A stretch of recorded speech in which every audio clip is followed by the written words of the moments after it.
Muy buenas tardes a todos. Rezamos juntos una vez más. Hoy lo hacemos con una lectura que está en el capítulo 5 del Evangelio según San Mateo.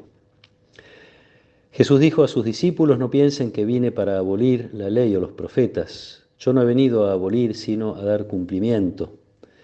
Les aseguro que no quedará ni una i ni una coma de la ley sin cumplirse antes de que desaparezcan el cielo y la tierra. El que no cumpla el más pequeño de estos mandamientos y enseñe a los otros a hacer lo mismo será considerado el menor en el reino de los cielos. En cambio, el que los cumpla y enseñe será considerado grande en el reino de los cielos. Palabra del Señor. Una de las preocupaciones de Mateo en su Evangelio es mostrar el cumplimiento de las promesas hechas por Dios en el Antiguo Testamento y en Jesús se cumplen, y la continuidad del Antiguo Testamento y del Nuevo. Entre esas cosas, Jesús es acusado, lo hemos visto ya, de no cumplir la ley al modo como los escribas, sacerdotes y fariseos creían que había que cumplirla. Y acá los discípulos, los cristianos, las primeras comunidades comparten esta situación. Los judíos acusan a los cristianos de violar las leyes.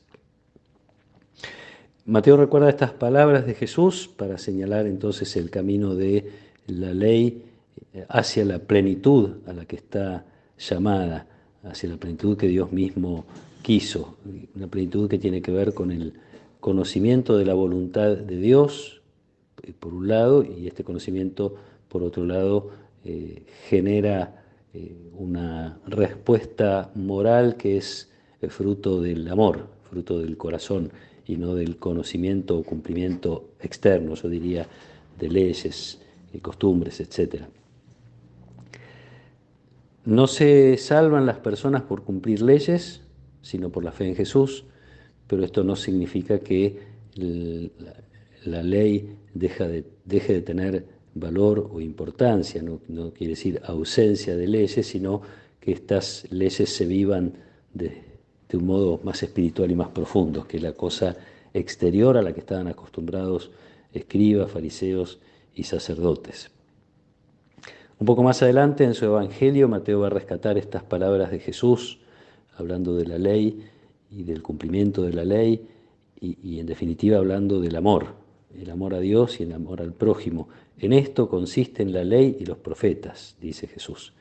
Después vemos cómo en muchas otras oportunidades esta dificultad de relación de los judíos con los cristianos, con esta nueva comunidad, aparece mencionada también, por ejemplo, por San Pablo. San Pablo llega a decir: quien ama ha cumplido la ley. Este amor, que es la fuente de la vida moral, no es sino una respuesta a un primer amor, al amor de Dios, expresado en la entrega de Jesús, en la cruz de Jesús. Este riesgo que corren los piadosos, voy a decir entre comillas, de tiempos de Jesús, es un peligro permanente, del cual uno tiene que estar buscando liberarse todo el tiempo. Es el riesgo de pensar o de vivir de manera que identificamos la voluntad de Dios con algunas prácticas o con algunas tradiciones.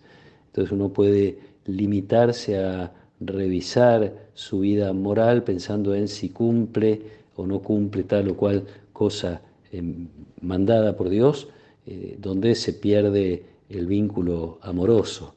Es el proceso que uno tiene que hacer a veces con sus propios padres. Uno cumple leyes porque sabe que hay que cumplirlas, a veces las cumple por temor a algún castigo, y desgraciadamente hay gente que todavía vive así su relación con Dios. A medida que vamos creciendo en los vínculos con nuestros papás, vamos identificando la bondad de esas leyes, vamos identificando que son fruto del amor, y descubrimos que nuestro modo de vivir es también una respuesta a ese amor que hemos experimentado. Creo que lo mismo nos puede pasar con Dios, algo que, insisto, hay que revisar una y otra vez para que no nos agarre la rutina del mero cumplimiento de cosas pensando que ese es el camino de nuestra salvación.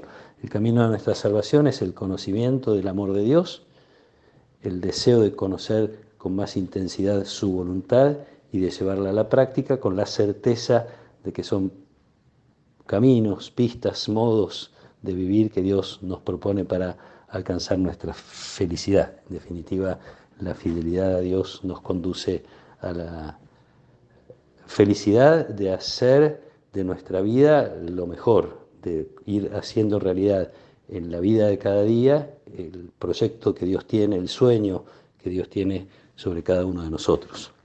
Pidámosle que nos vaya liberando cada vez más de todo lo que signifique un mero cumplimiento, que sea cada vez más nuestra vida una respuesta de amor. Para eso podamos experimentar cada vez con más intensidad la grandeza del amor de Dios expresada en la entrega de Jesús en la cruz. Que nos acompañe la protección y la bendición de Dios Todopoderoso, del Padre y del Hijo y del Espíritu Santo. Amén.